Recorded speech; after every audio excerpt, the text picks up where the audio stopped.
সাম্প্রতিক ঘটনাবলীর প্রেক্ষিতে যারা মৃত্যুবরণ করেছেন এবং যারা আহত হয়েছেন তাদের স্মরণে আজ সারা বাংলাদেশে সরকারিভাবে কালো ব্যাজ ধারণ করে শোক পালনের সিদ্ধান্ত গৃহীত হয়েছে এবং সে কারণে আমরা শুরুতেই একটু দোয়ার ব্যবস্থা করেছি।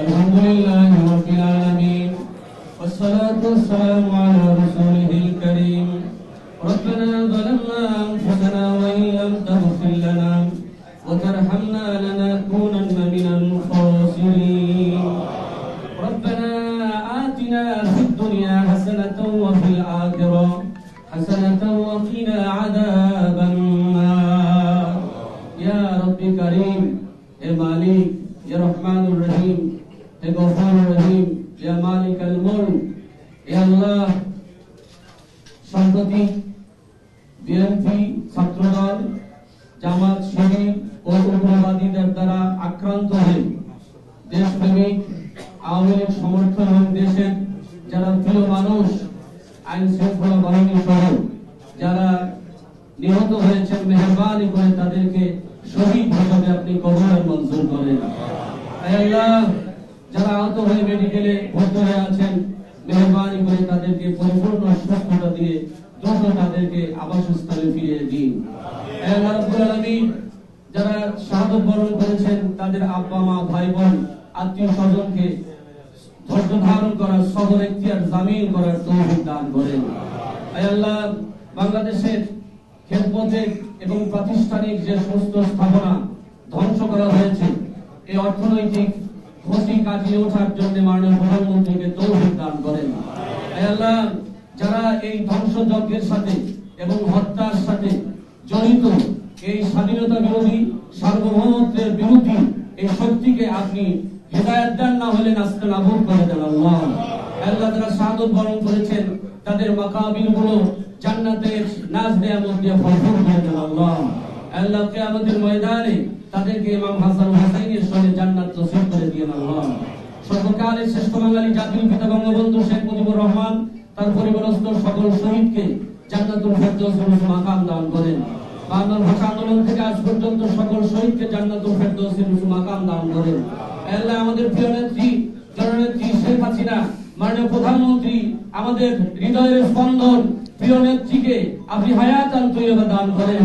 সকল ষড়যন্ত্রের হাত থেকে তাকে হেফাজত করেন। আল্লাহ আজকে যারা আমরা উপস্থিত রয়েছি বিশেষ করে ওবায়দুল কাদের স্যার সহ সকল নেতা কর্মী ভাই বোন আত্মীয় স্বজন আমাদের সকলকে হায়াতান তৈয়বা দান করবেন। আল্লাহ আল্লাহ আমাদের আব্বা মাকে আপনি মাফ করে দিবেন। রব্বিরহামহুমা কামা রাব্বায়ানি সগীরা। আল্লাহ বাংলাদেশের যত শত্রু সকল শত্রুকে আপনি ধ্বংস করে দেন। আল্লাহ বাংলাদেশের উপরে খাস রহমত নাজিল করেন। দেশের কল্যাণে যারা কাজ করছেন তাদের হায়াতান তৈয়বা দান করেন। সুবহান রাব্বিকা রাব্বিল ইজ্জাতি আম্মা ইয়াসিফুন ওয়া সালামুন আলাল মুরসালিন ওয়া জাআলা আখিরা কালামিনা ইনদাল মাউতি লা ইলাহা ইল্লাল্লাহ মুহাম্মাদুর রাসূলুল্লাহ। আমরা একটু দাঁড়িয়ে নীরবতা পালন করবো আগে।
ব্যাপারটা যেন দেখায় যে আমাদের জাতীয় একটা প্রোগ্রামে জাতীয়ভাবে আপনার বক্তৃতাই দেখাবে, এটা দেখানো দরকার।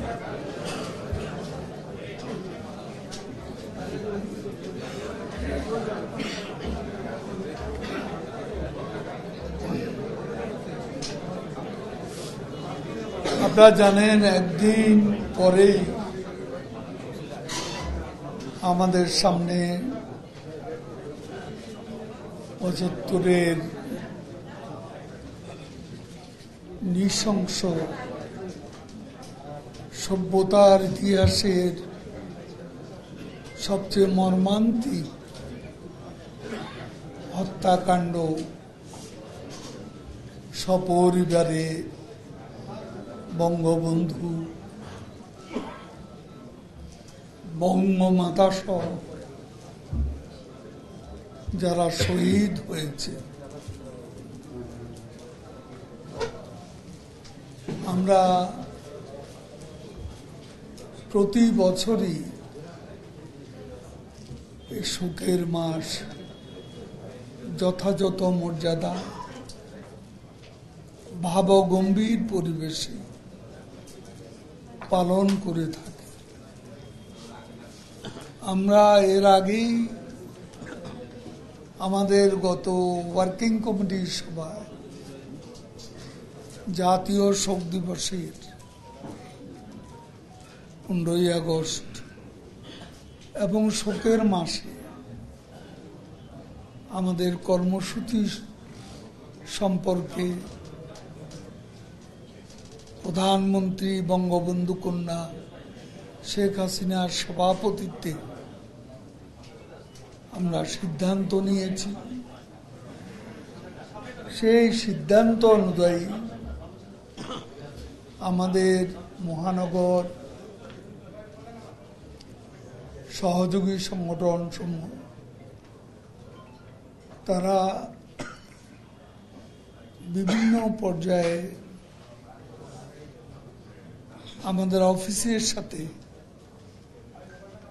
তারা নিজেদের ফোরামে সভা করে কর্মসূচি নিয়েছে। সেই কর্মসূচি জমা দিয়েছেন বেশিরভাগ, মাত্র 2-3টা বাকি আছে।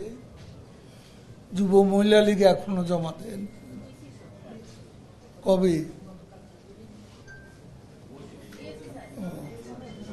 গতকাল দেওয়া হয়েছে, তাহলে মোটামুটি দেওয়া হয়ে গেছে অনেকেরই। যারা দেননি তাদেরকে কালকের মধ্যেই অবশ্যই সমন্বয়ের জন্য, সুসমন্বয়ের জন্য এই প্রোগ্রামের আপনারা আপনাদের নিজেদের কর্মসূচিটা কেন্দ্রীয় কর্মসূচির সাথে সঙ্গতি রেখে আমাদের অফিসে জমা দেবেন। তো আজকে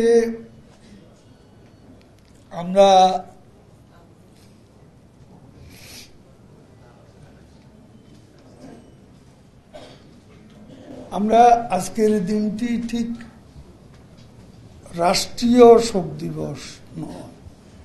রাষ্ট্রীয় শোক দিবস হচ্ছে 15ই আগস্ট। এটা শোক পালন, সরকারিভাবে শোক পালন, জাতীয় বা রাষ্ট্রীয় এখানে এসব শব্দ ব্যবহার হয়নি। তো যাক, আমি আমাদের কেন্দ্রীয় নেতৃবৃন্দ আছেন, আপনাদের কারো কোনো সংযোজন, বিয়োজন, সংশোধন থাকলে আমি শুরুতে কিছু কথা বলবো। এরপর আপনারা যদি কেউ মনে করেন যে এই বিষয়টা বলা দরকার, সংযোজন বিয়োজন দরকার বা সংশোধনের দরকার, সেটা উল্লেখ করতে কুণ্ঠিত হবেন না। তো আমি সবাইকে আজকের এই উপস্থিতির জন্য ধন্যবাদ জানাচ্ছি। আপনারা জানেন গতকাল গণভবনে অনুষ্ঠিত 14 দলের সভায় জামাত শিবিরের রাজনীতি নিষিদ্ধ করার বিষয়ে সর্বসম্মত সিদ্ধান্ত হয়, যা আমরা গত রাতেই গণমাধ্যমকে গণভবন গেট থেকে অবহিত করেছি। জামাত শিবিরের রাজনীতি নিষিদ্ধ করা দীর্ঘদিন থেকে বিভিন্ন রাজনৈতিক দল, সামাজিক সংগঠন, মুক্তিযোদ্ধা, নাগরিক সমাজ দাবি করে আসছে। শহীদ জননী জাহানারা ইমামের নেতৃত্বে ৭১ ঘাতক দালাল নির্মূল কমিটি, সে সময়ে গঠিত গণ আদালত, পরবর্তীতে গণজাগরণ মঞ্চের দাবিও ছিল জামাত শিবির নিষিদ্ধ করার। এছাড়া দেশের সর্বোচ্চ আদালতের এক রায়ে জামাতে নিবন্ধন বাতিলে হাইকোর্টের রায় বহাল রাখা। আপনারা জানেন বাংলাদেশের গণপ্রতিনিধিত্ব আইন অনুযায়ী রাজনৈতিক দল হিসেবে নির্বাচন কমিশনের নিবন্ধন না থাকলে কোনো রাজনৈতিক দল নির্বাচনে অংশ নিতে পারবে না। পৃথিবীর বিভিন্ন দেশে এমন নজির আছে। দ্বিতীয় বিশ্বযুদ্ধের পর হিটলারের নাৎসি পার্টি রাজনীতি করতে পারে না জার্মানিতে। আন্তর্জাতিক অপরাধ ট্রাইব্যুনাল কর্তৃক জামাতে ইসলামীকে দল হিসেবে যুদ্ধাপরাধের সাথে সংশ্লিষ্ট বলে উল্লেখ আছে। মূলত জামাত ধর্মের মুখোশ পরা সাম্প্রদায়িক অপশক্তি। নানান সময় তাদের দ্বারা প্রকাশ্য ও গোপনে নানা অপতৎপরতা, নাশকতা, ষড়যন্ত্র, রাষ্ট্রবিরোধী কর্মকাণ্ডে সম্পৃক্ততার প্রমাণ পাওয়া গেছে এবং দেশের জনগণও সেটা অবহিত। গতকাল মাননীয় প্রধানমন্ত্রীর সভাপতিত্বে 14 দলীয় জোটে তিনি চেয়ারপারসন। সেখানে 14 দলের শরিক দলসমূহের বক্তব্য, তথ্য উপাত্ত বিশ্লেষণ, দলটির অতীত ও বর্তমান কর্মকাণ্ড, বিভিন্ন সময় দেয়া আদালতের রায় ইত্যাদি বিবেচনা জামাত শিবিরের রাজনীতি নিষিদ্ধে 14 দল সর্বসম্মতভাবে সিদ্ধান্ত গ্রহণ। এখন এই সিদ্ধান্ত বাস্তবায়ন করবে সরকার। আর বাস্তবায়নের প্রক্রিয়া কি হবে তার আইনগত দিকে দেখে শুনে সরকার শিগগিরই পরবর্তী পদক্ষেপ নেবে।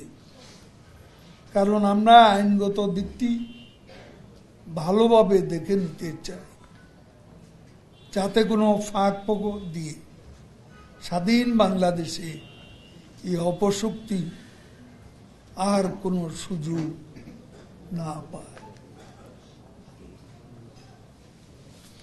আমরা এই প্রসঙ্গে দলীয়ভাবে আমাদের ঢাকা মহানগর সহ সকল মহানগর,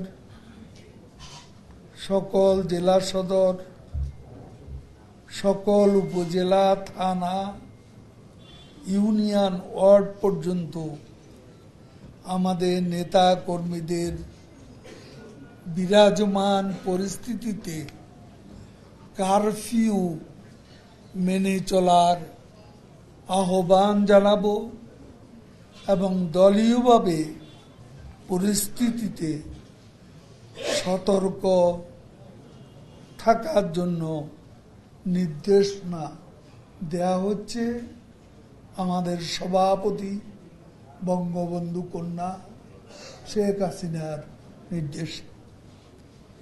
গুজব, আতঙ্ক সৃষ্টিকারীদের বিরুদ্ধে সতর্ক থাকতে হবে।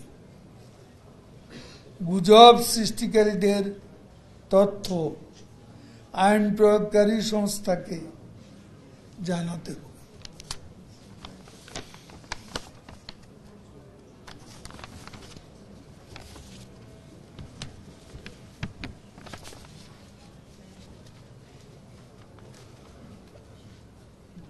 এদিকে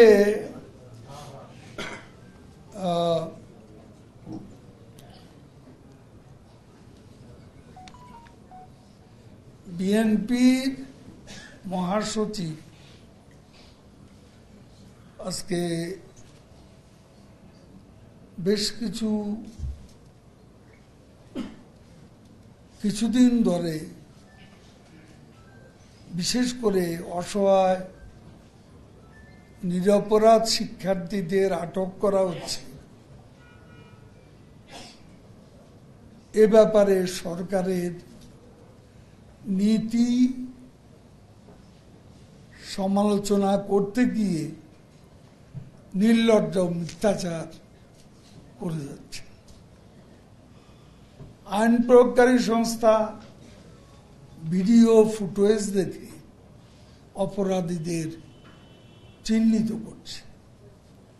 কোন নিরপরাধ ব্যক্তিকে আমাদের জানা মতো আটক করা হচ্ছে না এবং নিরীহ তথা সাধারণ শিক্ষার্থীগণ যাতে হয়রানির শিকার না হয় সে লক্ষ্যে মাননীয় প্রধানমন্ত্রী শেখ হাসিনার নির্দেশনা রয়েছে।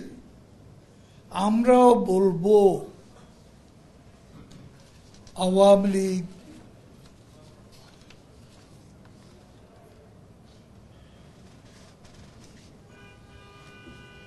বাংলাদেশের স্বাধীনতা ও মুক্তির সংগ্রামে নেতৃত্ব দানকারী প্রতিষ্ঠান আওয়ামী লীগ, আমরা এই দেশে আমাদের আচার আচরণে দায়িত্বশীলতার উপর আমরা গুরুত্ব দিয়ে থাকি। আমরাও বলতে চাই যে কোনো আজকে নিরপরাধ ব্যক্তি যেন এই যে গণগ্রেপ্তারের নামে অপরাধী সাব্যস্ত না হয়, গ্রেপ্তার না হন, সে ব্যাপারে আমাদেরও সিদ্ধান্ত রয়েছে দলের। কোনো নিরীহ ব্যক্তিকে কোনো অবস্থায় হ্রাস করা যাবে না। কোনো নিরীহ ব্যক্তিকে ওই যে অ্যারেস্টের সংখ্যা বেশি দেখানোর জন্য কেউ যেন অতি উৎসাহিত হয়ে গ্রেপ্তারের সংখ্যা বাড়াতে গিয়ে নিরপরাধী অনেককেও জড়িয়ে, এটা যেন কোনো অবস্থাতেই না হয় সে ব্যাপারে আমরা আইন প্রয়োগকারী সংস্থার কাছে, বিশেষ করে মাননীয় স্বরাষ্ট্রমন্ত্রীর দৃষ্টি আমরা এই ব্যাপারে আকর্ষণ। মির্জা ফখরুল, তাকে আমি প্রশ্ন করতে চাই, মির্জা ফখরুল সাহেবের কাছে আবার সবাই নিরপরাধ, সবাই অসহায়। তাহলে প্রশ্ন,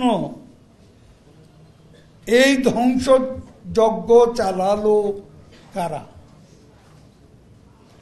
কারা অগ্নিসংযোগ করলো? কারা রাষ্ট্রের সম্পদ ভস্মীভূত করল? আজকে বাংলাদেশে যে নারকীয় ধ্বংসযজ্ঞ চালানো হয়েছে, এগুলা কারা করেছে? আজকে কোথায় কোথায় সরকার ও আওয়ামী লীগকে দোষারোপ করা হয়। আমি পরিষ্কার বলতে চাই, এই ঘটনা প্রবাহে আমরা আওয়ামী লীগের লোকেরা, আমাদের কর্মীরা, আমরা আক্রান্ত, আমরা আক্রমণকারী ছিলাম না। এখন অপবাদ দেওয়া হচ্ছে আক্রান্তদের। আমরা তো আক্রান্ত ছিলাম, আমাদের হাতে অস্ত্র ছিল না। আজকে অনেকে বলেন এখানে পার্টির লোকজন কম ছিল, অনুপস্থিত ছিল। আমি বলতে চাই, আমাদের লোকজনকে তো আমরা অস্ত্র দিয়ে তাদেরকে সজ্জিত করে কোথাও অবস্থান নিতে বলিনি। আমরা তো আক্রান্ত হচ্ছি। নিরস্ত্ররা সশস্ত্র ব্যক্তিদের দ্বারা আক্রান্ত হচ্ছে। আজকে সেতু ভবনের দিকে তাকা, বিটিভি ভবনের দিকে তাকা, মেট্রো রেলের দিকে তাকা, এলিভেটেড এক্সপ্রেসওয়ের দিকে তাকা, হানি ফ্লাইওভারের দিকে তাকা, 235টি থানা পুলিশ বক্স ভস্মীভূত হয়েছে, সেগুলোর দিকে তাকা। ফকুল সাহেব, এগুলো কি আমরা করেছি? কারা এই নারকীয় বর্বরতার আশ্রয় নিয়েছে? তাদের সাথে আপনি জাতীয় ঐক্য করছেন। স্বাধীনতায় যারা বিশ্বাস করে না, আজকে দেখ নরসিংদী কারাগার থেকে অস্ত্রাগারের গুলি, অস্ত্রাগারের অস্ত্র কারা নিয়ে গেছে? কোন জঙ্গি শক্তি? ফকুল সাহেব আপনার বন্ধু, আপনাদের দোসর সারা দেশ দেখেছে, জাতি দেখেছে কি করেছেন আপনারা নরসিংদীতে, কি করেছেন নারায়ণগঞ্জে, কি করেছেন গাজীপুরে, কি করেছেন চট্টগ্রামে। 6 তলা ভবন থেকে কিভাবে ফেলে দেওয়া হয়েছে, আমাদের কর্মীদের হত্যা করে ঝুলিয়ে রাখা হয়েছে। এসব কি ফকুল সাহেব আপনার চোখে পড়েন? মিথ্যার পেশাতি করছে। ছাত্র আন্দোলনে অনুপ্রবেশ করে আন্দোলনকে কারা হাইজ্যাক করল? কারা শিক্ষার্থীদের ঢাল হিসাবে ব্যবহার করছে? এই আন্দোলনকে ভিন্ন ধারায় প্রবাহিত করে কারা সরকার পতন আন্দোলনের রূপ দেওয়ার অপচেষ্টা চালিয়ে যাচ্ছে? শুনুন ফখরুল সাহেব, সব তথ্যই আমাদের কাছে আছে।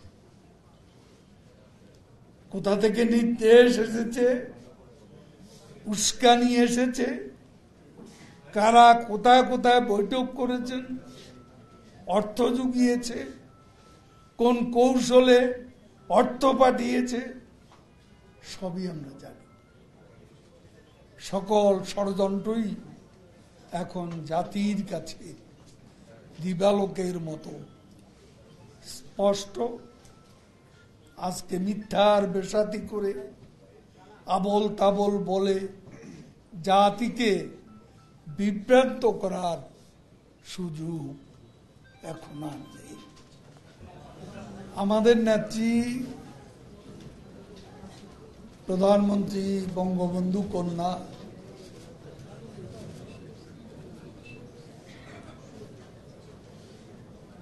চৌত্রিশটি পরিবার নিহতদের তাদের স্বজনদের সঙ্গে দেখা করেছেন, প্রয়োজনীয় সহযোগিতা করেছেন এবং সার্বিক সহযোগিতার আশ্বাস দিয়েছেন। এবং তিনি ঢাকার যেসব হাসপাতালে সহিংসতার শিকার যারা আহত হয়ে আছে তাদেরকে দেখতে কিন্তু তিনি পঙ্গু হাসপাতাল, ঢাকা মেডিকেল কলেজ হাসপাতাল, তারপর বঙ্গবন্ধু বিশ্ববিদ্যালয় হাসপাতাল, এই হাসপাতালগুলো এবং পুলিশ হসপিটাল, আজকে সরওয়ার্দী হাসপাতালেও ক্রমান্বয়ে তিনি পর্যায়ক্রমে সব ঢাকা শহরে যেখানে যেখানে আহতরা আছেন যারা মারা গেছে তাদের পরিবারের সাথে ক্রমান্বয়ে দেখা এবং ক্রমান্বয়ে আহতদের সাথে নিজে গিয়ে দেখা করছেন। আবার নিহতদের পরিবার পরিজনের সাথে যে সাক্ষাৎ শুরু হয়েছে সেটা চলতে থাকে। সবাইকে ধন্যবাদ।